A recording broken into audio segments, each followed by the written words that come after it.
Hey guys, welcome to this live chat here with I'm with Jae Rose. Thanks for coming on and watching. So this initially was meant to be live, but we had some issues with YouTube Live and with software, so we decided to just record the rest of our little Skype chat and to put it online later, which I think is going to be a bit cleaner anyway because there was just too many issues.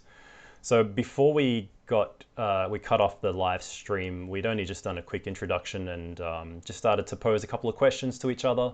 And Jay had brought up a subject in regards to keeping things interesting in the realm of photography and what kind of, game within a game you would, for myself, he was asking, to keep that interesting and to sharpen the sword, I think he said. But Jay, I'll let you kind of rephrase that for anyone watching.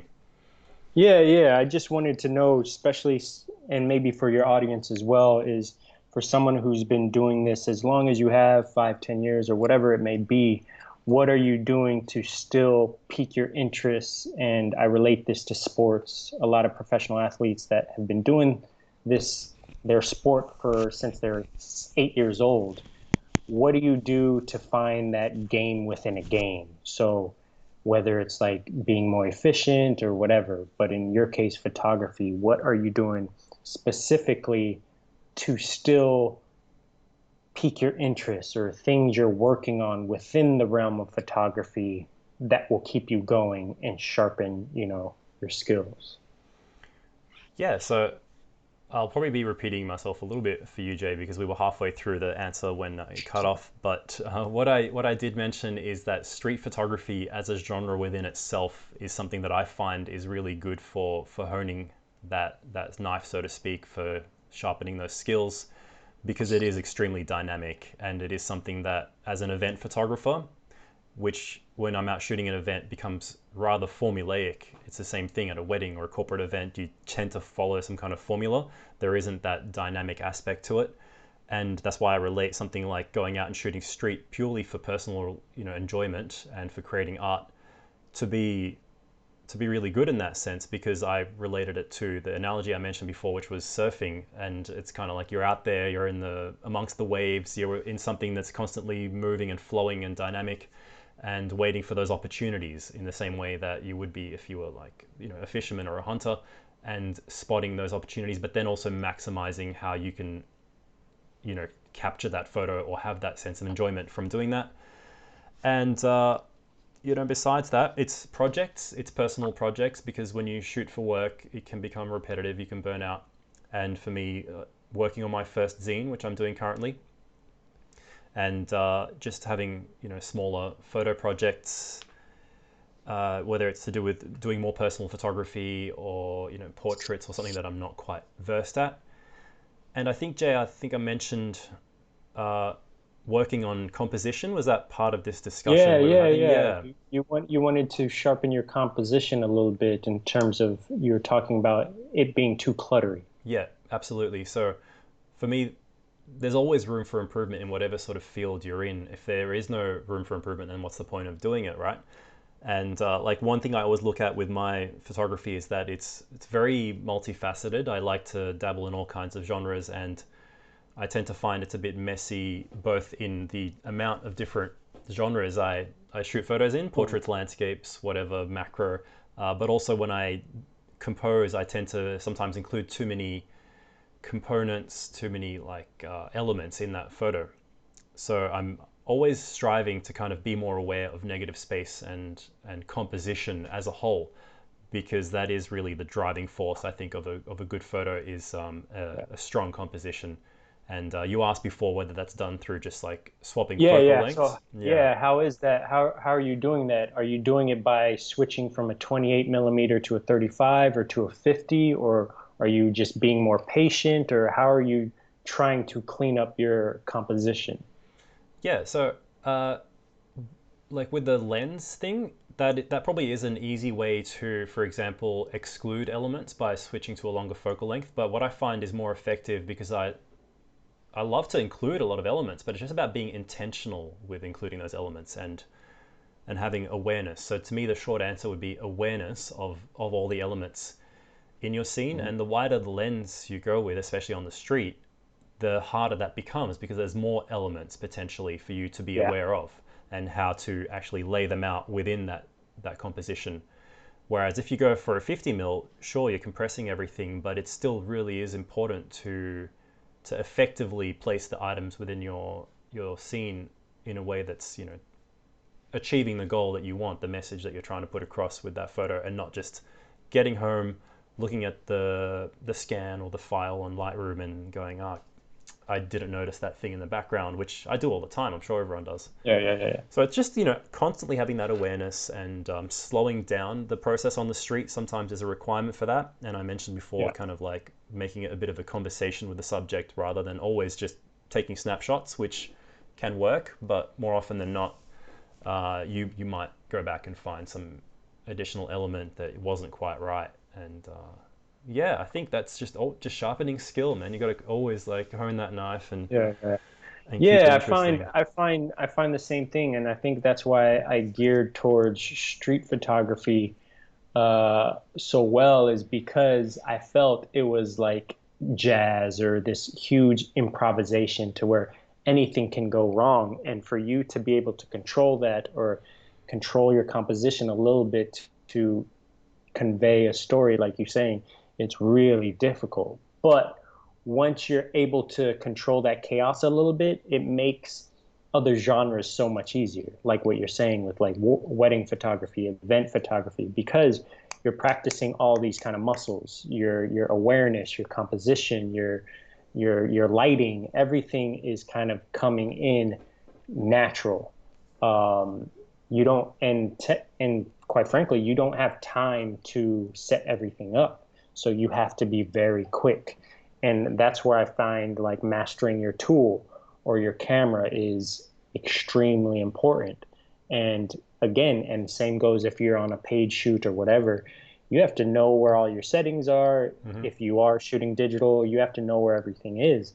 And I found street photography was like such a hard genre to do. And if I were to do this halfway decent, it can help me improve as a whole with my photography. So same thing. I that's why I love shooting on the street or just as leisure is just doing street because every scene's going to be different from one moment to a next, from one corner to a next. Yeah. It's very cool. Yeah, I actually just watched that video this morning that you put out. That was really good, man. Like for us here, it was the morning. It was Yeah. the what was it like? The film bros, like kind of Yeah, street it was photography, like the crew. Yeah, it was like bro day street yeah, photography style. And it was just yeah, yeah, yeah. It was just us kind of hanging out and taking photos on the street and I'm to be honest, I said this in the video a little bit is I'm not actually used to that. I'm mm, so used to for years, for a few years, I only did street photography by myself. And then what I noticed is when I was switching to film, because there was just so many things going on in my head to where I was like, oh, I don't know how to work this, I don't know how to do this, whatever. And when I was meeting up with people, they were hindering my process to where I was just like, like, dude, I can't have a conversation with you and try to learn the lighting and expose and manual focus. I was like, oh, this is a headache. yeah, But once you get out of your own ego and your own bullshit that's going on in your head, and you just kind of enjoy that process and enjoy being with friends and stuff, it's so much more fun.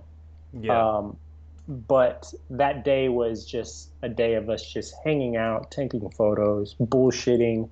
Just, it was just a cool day. It was just really cool. Yeah. And I think it's like about with street photography at least letting that camera become just second nature to the point where you don't even think about the hardware and it takes a long time. Like it took longer than I thought, and even for me it's not 100%. And I Yeah. think I was listening to Joe Greer and Matt Day uh, talking about he just released a book and he shot the streets of New York for like 3 years, Nice. and he echoed that thought that has been that sentiment that's come through from all the master photographers about the camera becoming an extension of your hand or your eye or whatever. And it's that classic, kind of almost played out thing, but it rings true. Whether it's like you're a samurai, the sword's an extension of your arm, and you see all those movies, and the camera has to become an extension of your hand and your eye in the way that you use it. And I completely agree with that. But it kind of sucks because that's really hard to achieve, even if your camera is a Yeah, minimal, whether it's a Leica or an X100 or whatever, it doesn't really matter. It's yeah, about you practicing and putting in the time, really, yeah. because that's You have what to it put in is. the work. Yeah. Yeah, yeah, you have to put in the work. But I think a day like when you're meeting up with friends or whatever, it's nice to finally put that aside and just kind of enjoy Mm. taking photos and talking and whatever.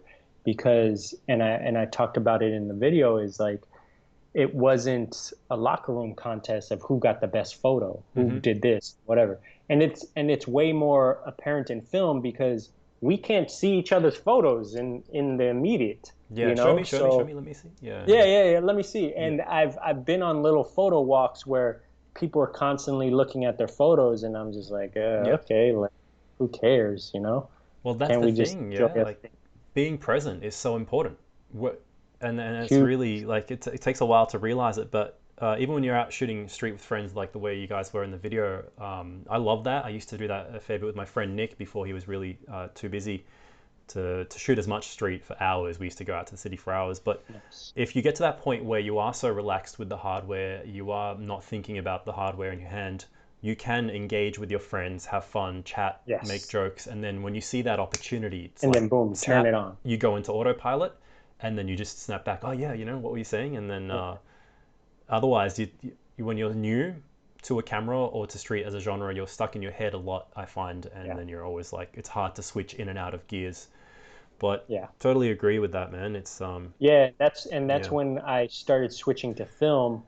I met some new film buddies yeah, and I was just taking shitty photos left and right because I was just new to film and and I wasn't using my normal street photography instincts as I was with digital. So trying to have a conversation with them and juggle this new kind of medium, I was just like, like get away from me. I just need to be by myself and take. So I had to do that for a good 5 to 6 months, and then I met with some friends, and everything's kind of cool. So it's chill.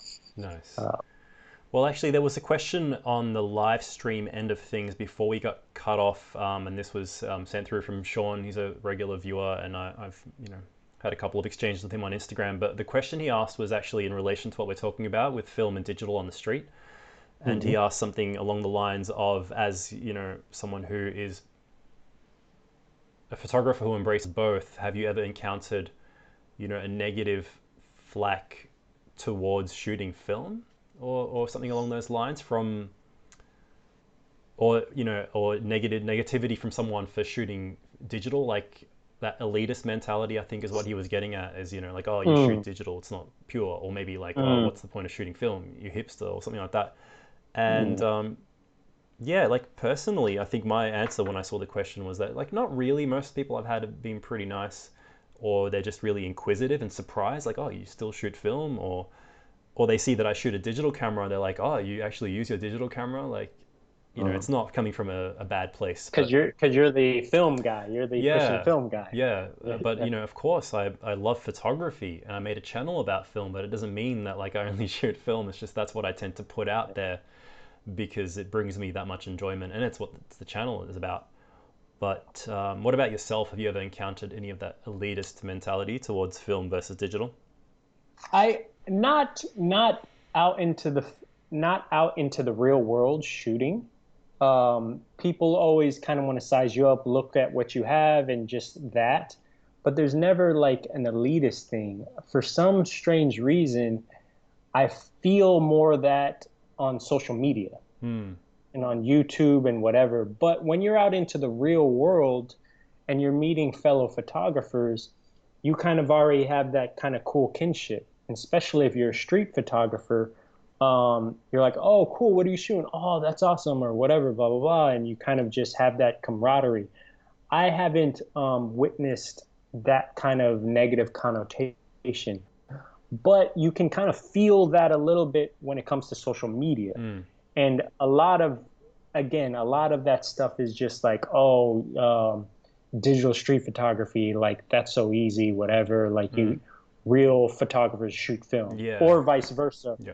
Like, oh, like film, like who cares? It's so old and boring or whatever. This is, Expensive. whatever. Yeah. I, exactly. And I think it's more so social media than real life. And I think that's kind of the problem in general with all kinds of stuff is like there's a social reality and then there's actual reality.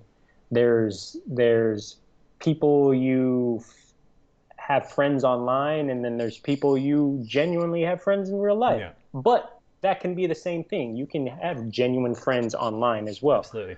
But I think there's a that's the main difference is like when you knock down all the bullshit and all the whatever and you're actually having a conversation with somebody in real time, all that stuff kind of melts away and you're just like two guys with a camera that loves to shoot. Yeah. So I haven't particularly got any of that. It's more so when I watch videos or when I because there's memes and stuff like that and silly Yeah. Yeah. bullshit, and it's more so that. But when you meet someone in person and you can see someone smiling or whatever, you can kind of get that energy from Yeah. someone. So For sure. Yeah. Well, one thing I think there is there's almost a danger that people can slip into. I think because if anything, I actually see it in the way of, you know, film shooters like becoming so engrossed in film to the point where they dismiss digital. I feel like that happens yeah, more than the other way around, where they say like, I digital. could I I could got hundred rid of. percent see Yeah, so I think like it's really not good to do that. Like whether or not you decide to just give up digital altogether and embrace only film, it doesn't mean that you should have this negative like connotation towards someone who uses digital camera because it's art. It's what they love doing. It doesn't matter if you cook that. your toast on this machine or on the pan, Yeah, like exactly. whatever, man. You're just trying to make a Yeah, slice of bread. And it's not nice. Like if you go around saying nah, to someone that like what you're using a Fuji, like get whatever, man. Like as much as I yeah, love film, get a real analog yeah, camera. I don't Get a like that real, mentality, and it can start harmless online with comments and memes and all that, but it's important to keep it in mind and not take that into real life when you're dealing with other people who are just trying to yeah. enjoy what they enjoy. But good Actually, question. actually, yeah, yeah, actually touching base on something we were talking about previously. I wanted to say something because we're talking about having social media friends or whatever, and like Yeah, obviously we've connected through social media, YouTube, doing videos. And I always wanted to say, and this is for people starting out, and it's so interesting because for those of you watching who love photography, who love watching YouTube videos, and if you're a fan of someone, go out and make a YouTube video or go out and make a YouTube channel because me and you are literally having this conversation right now because I started a YouTube channel yeah, and I was genuinely a fan of your work. So and when I it helped my transition into film so much more. And this is I didn't know you, you didn't know me, whatever. And I started a channel and it was on street photography, obviously, digital stuff, but I was playing with film. And here we are having this conversation. So I tell people, I obviously just, hey, if you're a fan of anybody online or YouTube or whatever, make a YouTube channel because you don't know who's watching. mm-hmm, Because it's not like Instagram stories where you can view to see who looked at your stuff like Samuel Lintero, Samuel Streetlife. Again, been a fan of his work for a couple years before I started a YouTube channel. And then when we finally met in person, he was like, "Oh, I seen your XH1 video, and I basically got the same setup because of you." I had no idea he's seen my stuff. mm-hmm, So it's almost like put yourself out there, yeah, start a channel, start something, and you never know because how this is coming into fruition right now is because I started a YouTube channel and I was a fan of your stuff. And then a year later or whatever, we're having this conversation right now. yeah, And me and Samuel talked about this when we met, is just like it's interesting that you can catch someone's vibe or you can tell that like, oh, he seems like a nice dude, or oh, they I think we would get along, or oh, this and this. Even though you physically never met, you can get that idea from someone's videos or someone's, you know. So I just want to encourage anybody out there who's a fan of Hashem, like, hey man, he'll look at your stuff. He can see that you're trying the same thing I was doing, and you never know, you might have a conversation just like this. So Well, it's yeah. pretty cool. Like I said in our little Instagram live we did last time, we're just a bunch of photography nerds. It's just that some of us choose to actually go out and put it online in some way, and there's nothing wrong with either deciding to do that or not. It doesn't make anyone better than someone else. And yeah, like absolutely, I always encourage that. And if you don't meet that person that, or connect with that one particular person that you're a fan of, you're at the very least going to meet other like-minded people way more than you would otherwise. And if you're primarily Yeah. doing it for the reason of like, you're passionate about the subject you're making a channel about or whatever, then you're all good. You got nothing to worry about. Yeah. And I don't feel like Yeah. anyone's Yeah. going to go out there to make a channel just so they can meet like, whatever Yeah. Yeah. person they're a fan of. But like, who knows who you might meet? That's the beauty of it. Yeah, yeah, exactly, Yeah. exactly. Because you never know who's watching, Yeah. and again, it's just kind of a cool idea that you're in Australia, I'm in London. How the hell I got to London, who knows? But it's like you never know. But it starts with putting yourself out there, Yeah. and I think that's what it was for me with trying to move into film photography. Mm. Is like I shut out all the negative bullshit and social like I'm 36 years old. I started shooting film last year at 35 years old. So it's never too late, you know? Never. Like you don't have to be like what we were talking about previously. You don't have to grow up on film. Yeah. You could be a 12-year-old kid. Actually, I have this his name's Jacob. He's 13 years old. He started a YouTube channel and he hits me up on Instagram. He was like, "Oh, I love your work. I started shooting film just recently." I was like, "Oh, that's so cool." So it's just like it doesn't matter how old you are, and it's you can start whenever you want. Just get out all the negativity and all the kind of bullshit about like, oh, well, what if your images are crappy? I share my crappy images all the time. I even roast some of my stuff, but that's not the point. But I think it shows that like, hey, man, you can do it as well. So Absolutely. All right. Well, I've got another little question I had for you, and I know that the, mhm. the audience might have missed some of the questions you threw at me earlier on, but hey, It's all right. it messed up. But I was going to ask you about printing work because it's something that I've, as part of the answer to your previous question, in like, how Yeah, do you sharpen that sword? How do you play the game within the game? I don't know if yeah, I mentioned it the second time around, but like printing is actually a big one of those, and mm, working on improving my ability to make my own prints, whether it's at home on the inkjet printer or in the dark room, because I'm starting to more and more embrace that part of photography as the ultimate and the final stage of a photo is like to have it in my hands on the wall as a gift, as whatever. very cool. And what's your stance on that? Have you, because I know you said you're new to film, and film seems to Yeah, go hand in hand with the tangibility yeah. of photography, and has that encouraged you to print more? Oh, for sure. I haven't yet, but for sure, that's my ultimate end result, and it will happen eventually. I Yeah. know it will. But I want to have a dark room and print, Okay.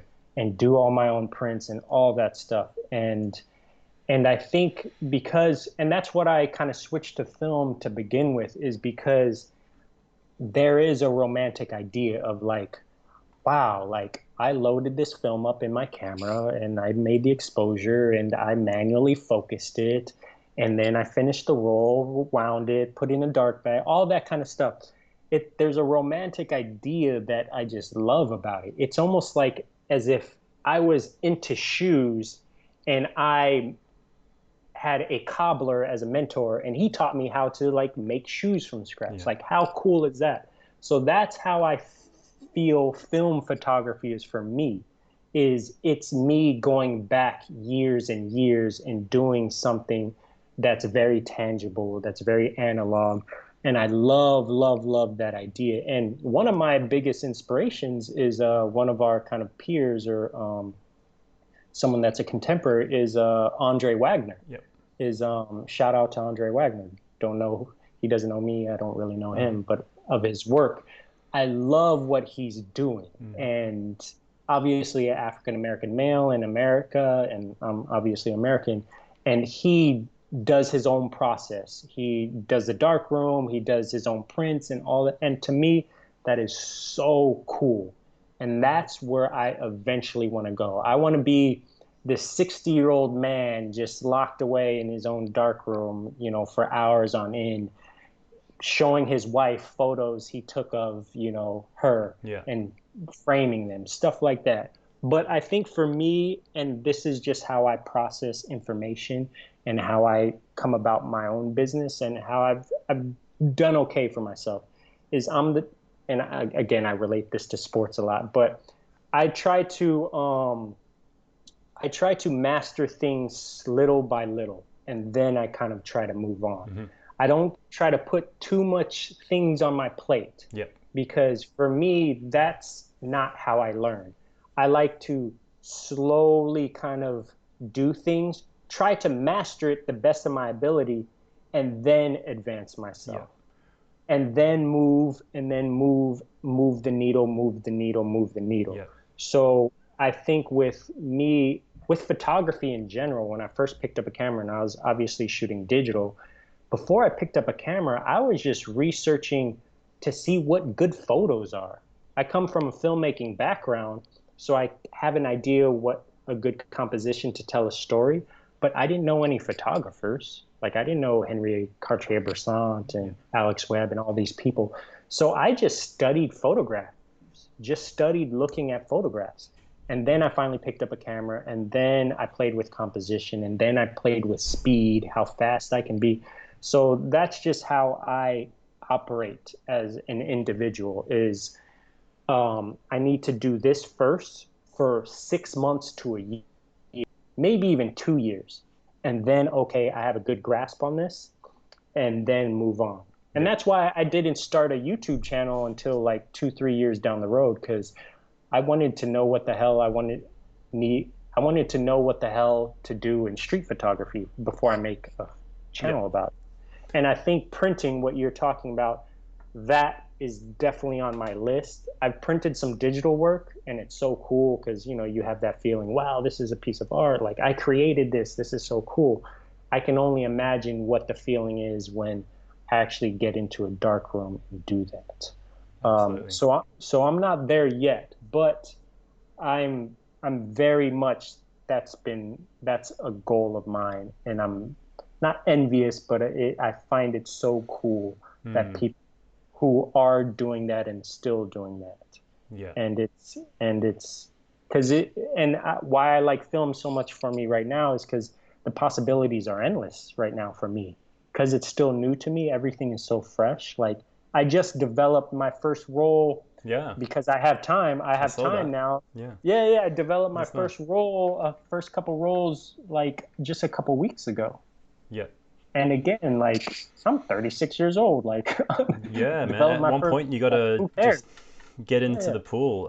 And what you were saying yeah, before is actually like it's really interesting in terms of how you're someone who likes to take things in little steps at a time. Whether it's I'm yeah, assuming photography or any other skill or goal in life, is that you should take things one little step at a time because not only is it going to be the most effective, but it's to me that's part of the fun, right? Is like the yeah, journey. It's not about creating yeah, that one photograph that makes the exhibition or gets the million likes or whatever. And if you're someone who just has that end goal in mind and you're like, I'll just figure out some formula to get that million likes or whatever the hell, um, yeah, you're missing the forest for the trees and you're going to kind of yeah, not enjoy the journey because it's kind of like if you're a video game player, you play that RPG game, and the grinding and the leveling and getting all the equipment and slowly yeah, experience points is part of the fun. Just because you beat the boss at the yeah, end, it doesn't. That's not the fun part of the game.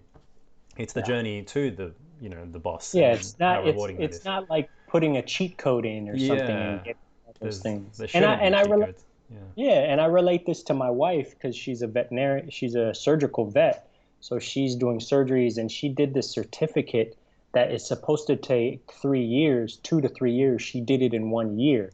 And she was so stressed and sometimes she was crying at home and all this. And I told her, obviously I have to be supportive and all this. But after that year certificate was done, I was just like, Like, listen, baby, like if your end result, if your goal is to be the best surgical vet as possible, why would you want to skip steps and rush this process? Mm. If the end result is not the actual piece of paper, the certificate, it's actually being the best version of yourself, why would you want to skip anything and rush something?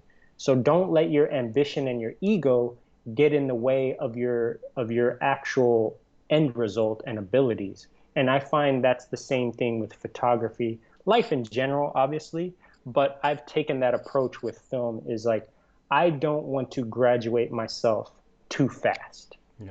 Um, because like you said, it's a process and it's a journey. Cool. All right. I like that. That was good.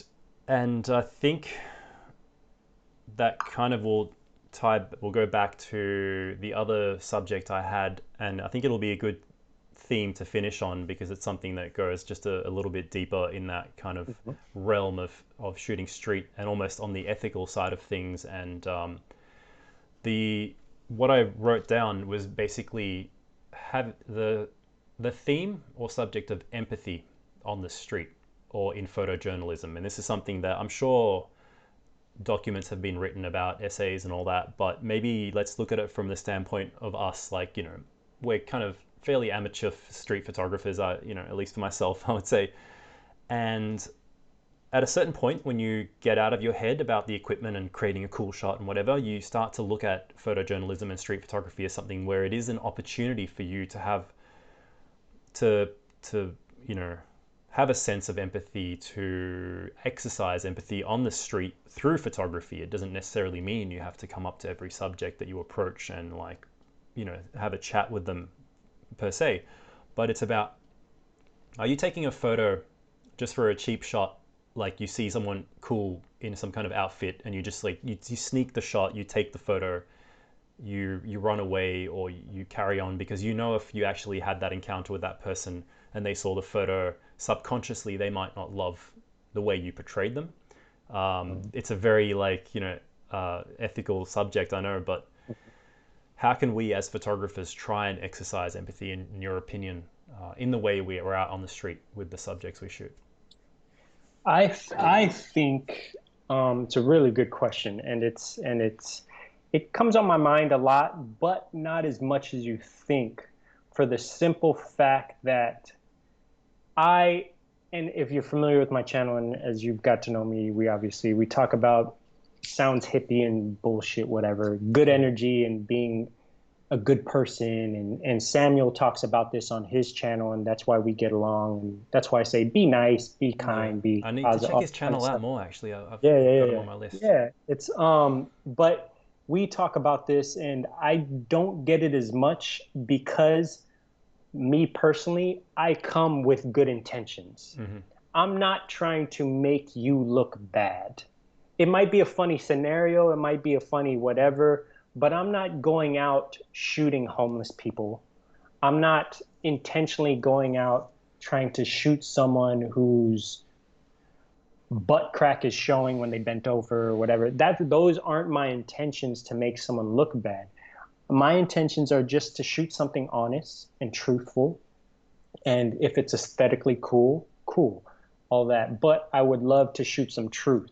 And however that truth comes out in the moment, it is what it is. But I don't really come across any kind of like people that hate me taking photos Hmm. because again, it's all about technique and approach. And I'm sure you know this and other street photographers know this. There's certain techniques that you can use to not be noticed and steal that snapshot. And there are some techniques you use to where they're going to see you take a photo. So what I do is I actually acknowledge that I'm taking a photo of them.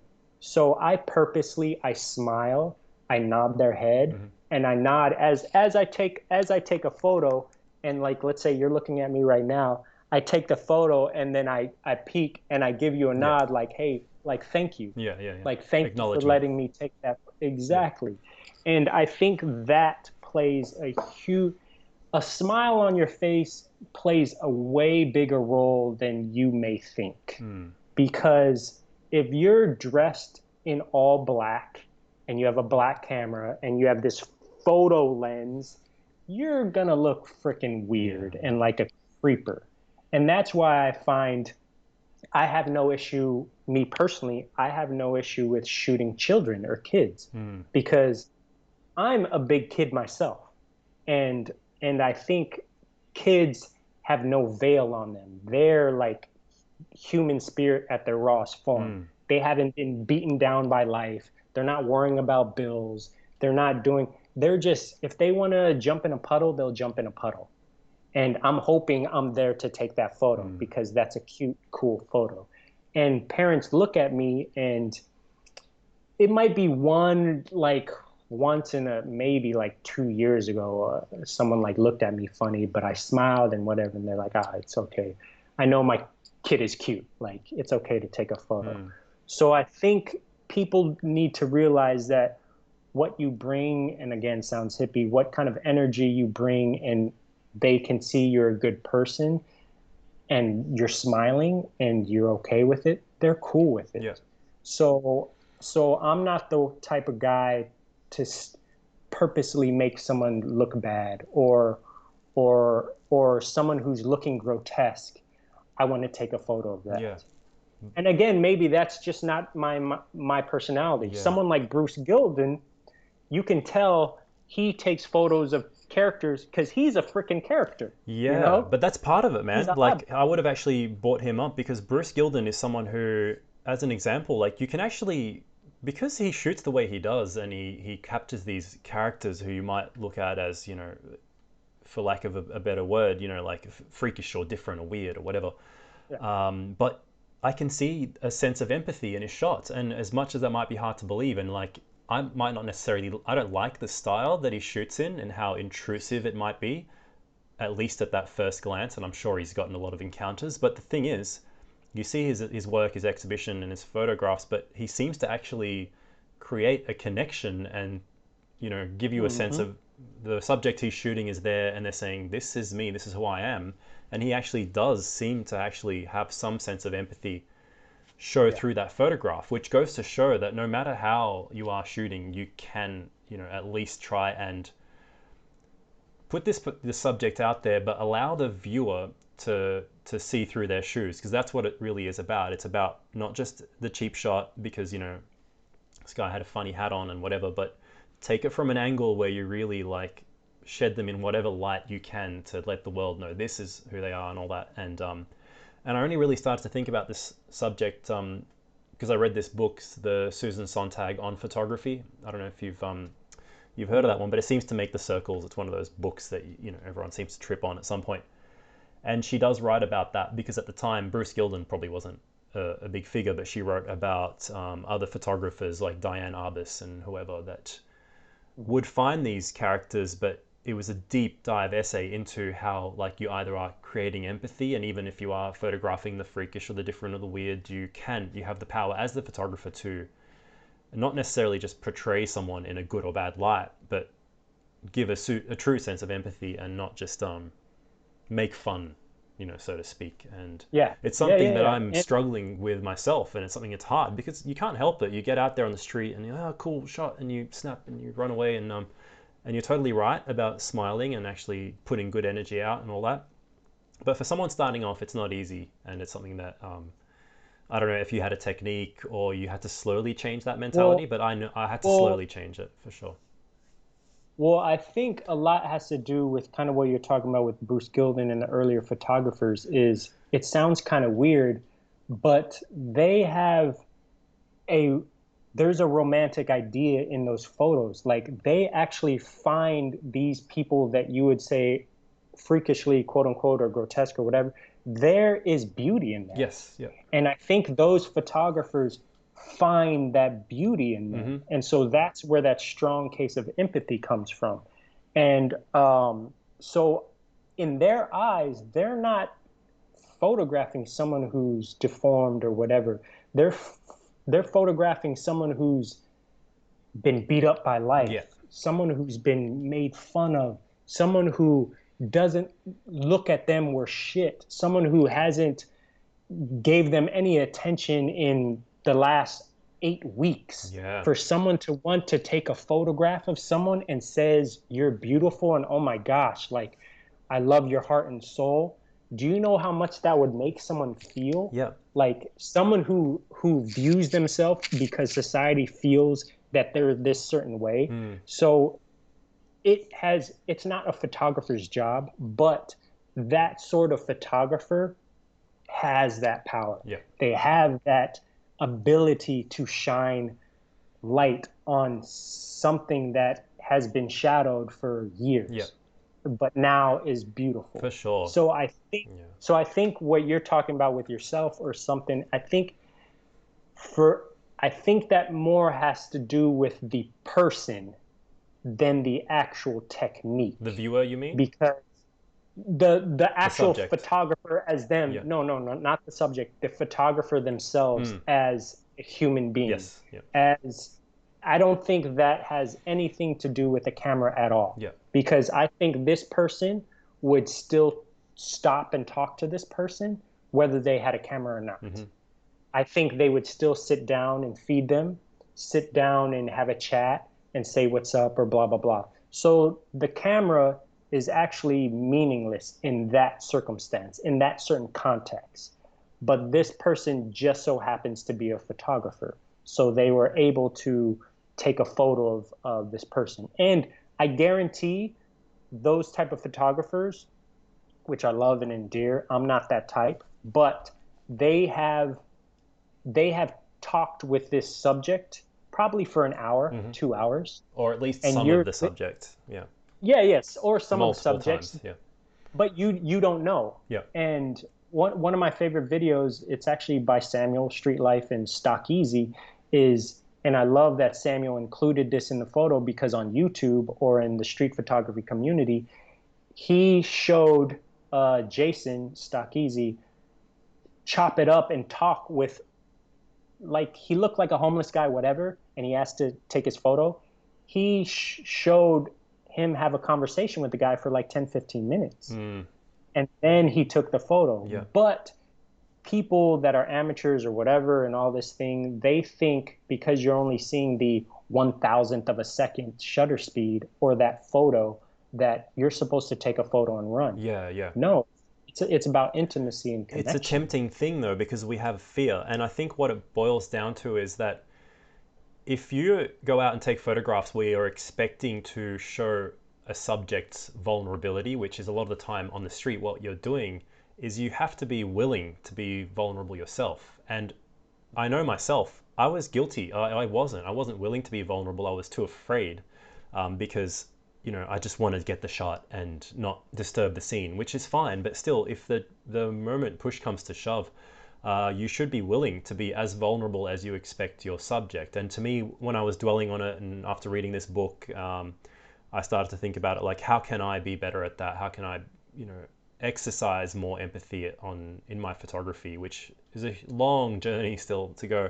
But I Yeah. think a really short answer would be that you need to be willing to be vulnerable yourself and not just be Yeah. closed off, because if you expect that from your subject and you want it to show through in the photograph, it will subconsciously make its way in the way you compose, in how you like frame them, whatever. And Yeah. yeah, like I think that's a nice little discussion. We could go on forever, but Yeah, yeah, because I think it's more like it's a human journey yeah, versus a photographic journey. mm, And I think and for me personally, I don't I don't take those kind of photos and it has nothing to do with me being uncomfortable or lacking social skills or whatever. I can talk to whoever. hmm, It's just when I do street photography, I snap and I have good vibes and all this, and I rarely talk to my subjects because I get that itch of communication through other genres of photography.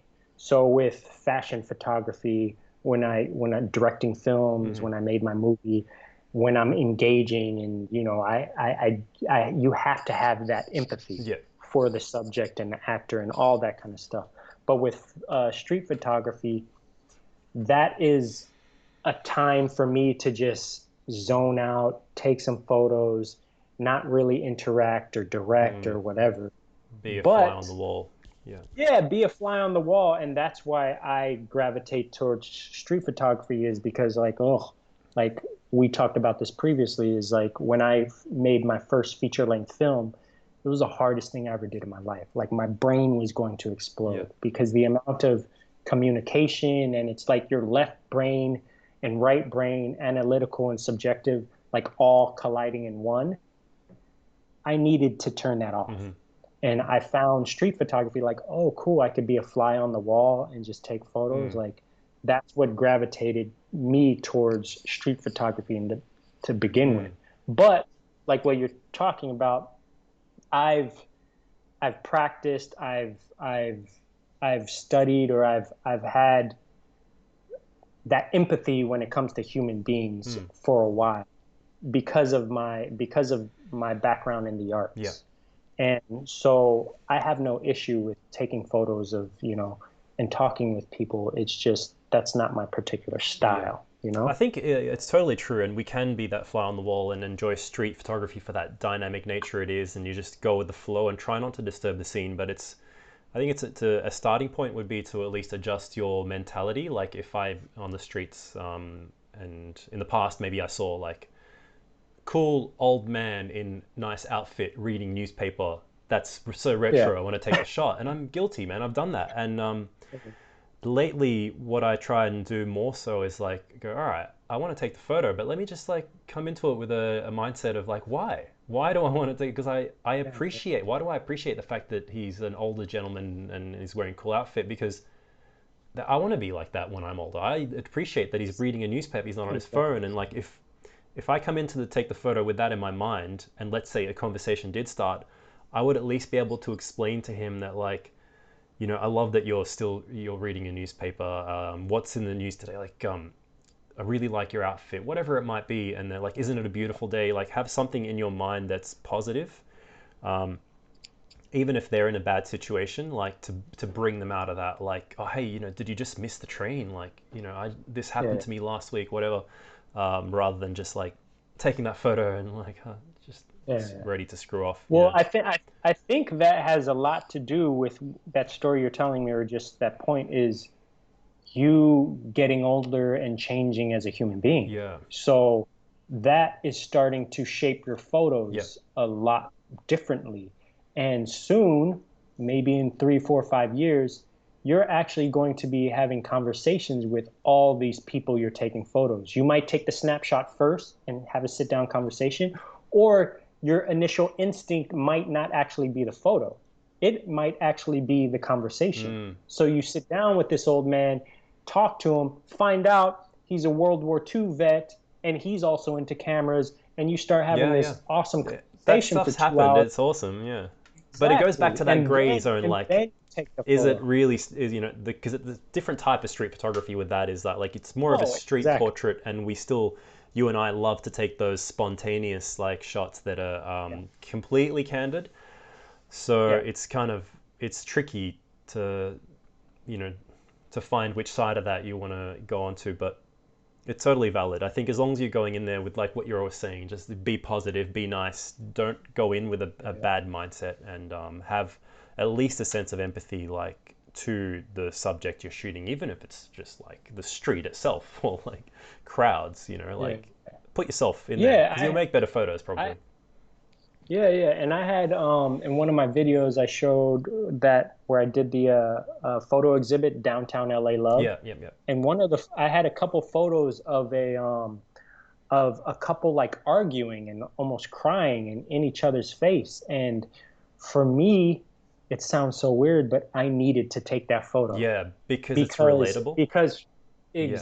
that, and as a human being, that's what life is. Because we've seen that. We've It's all not been there, whether it's exact. ourselves or We being all kids been and there. seeing our parents argue or something. It's in our subconscious and it's like part of life. And if you're approaching it that way, that's good. And Yeah. I think that's why you get so inclined to take certain photos. So Mm. Bruce Gilden is inclined to take these certain photos. You're inclined to take an old man, stylish, reading a newspaper, like, oh, I want to be like that. Like Yeah. I'm inclined to take photos of kids because I want to be a kid my whole life. Yeah, So yeah, I right. think it's more so a personality thing that kind of builds up. And I'm a firm believer of if you look at your Instagram feed, it sounds so stupid and so weird, but if you take a look at someone's feed, you can have a good general idea of who this person is Or what they because love, they're maybe.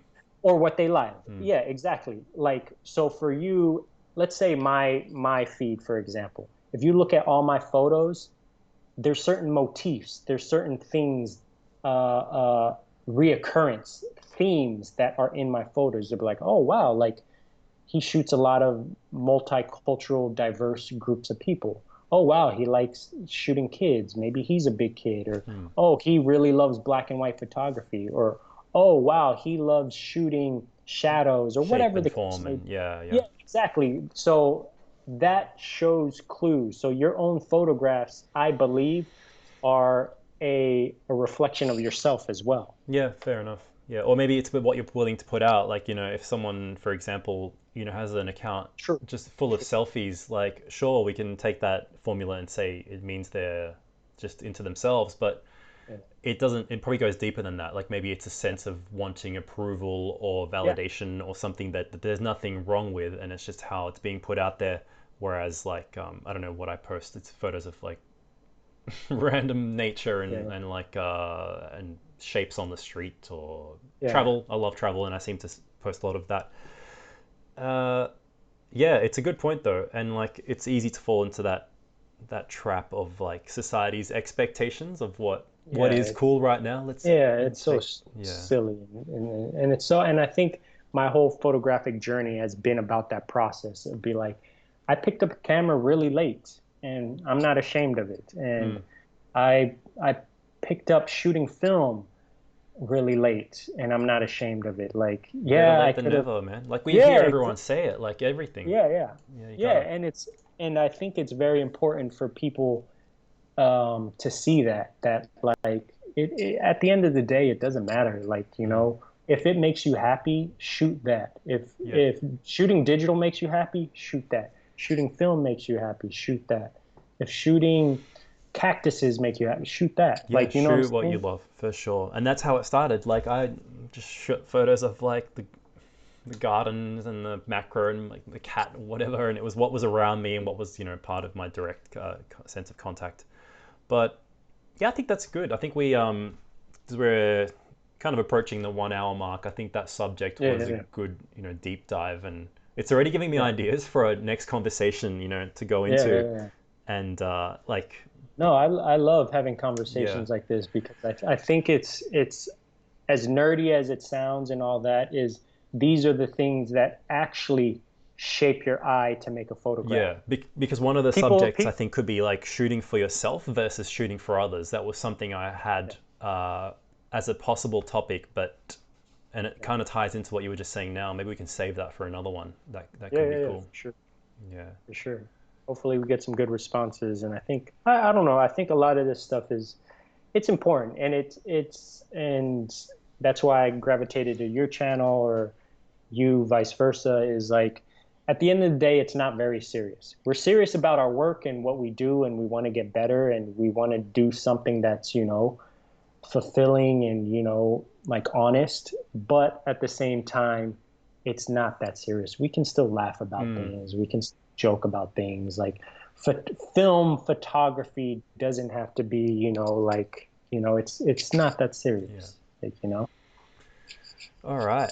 Before we tie it up, then, was there anything else you wanted to put out? Oh, let me do a quick superficial question because I seen it on someone's video and I was like, oh, that's kind of a silly but cool question.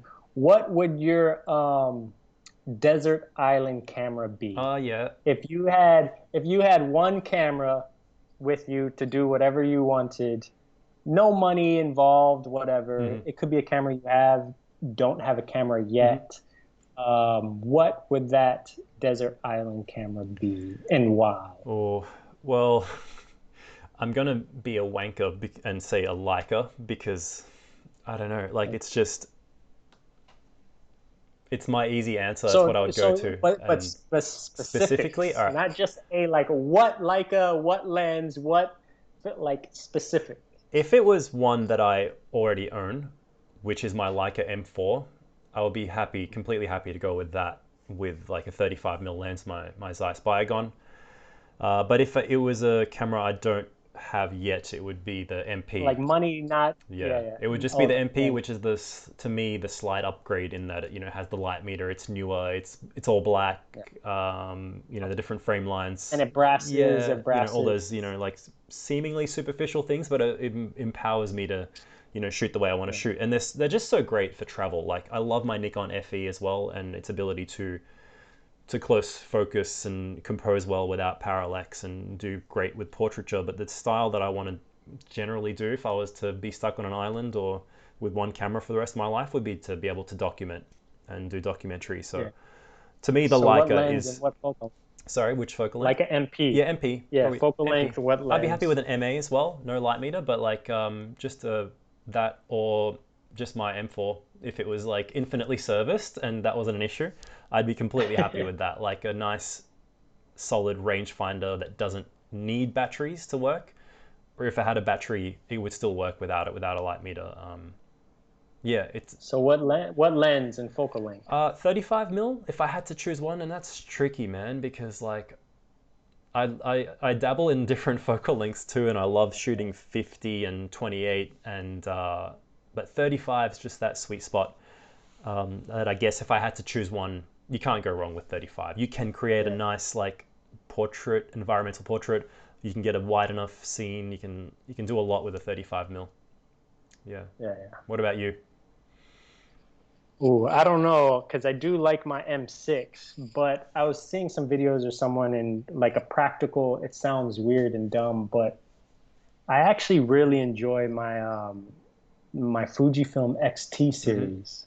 Like even like let's say like the new Fujifilm X-T4 for the simple fact of like, all right, if I have one camera, I could shoot video, Yeah. really good video. I can make little YouTube videos. I can shoot professional You're work, thinking in levels with you this know. question, man. You're Yeah, shooting yeah, YouTube videos on the exactly. desert Of island. course. Like, do they have YouTube there? It's gonna be Tom Hanks and Castaway. Yeah. I'm gonna be talking to You myself. call it No, Wilson but I was after a just week. Yeah. exactly.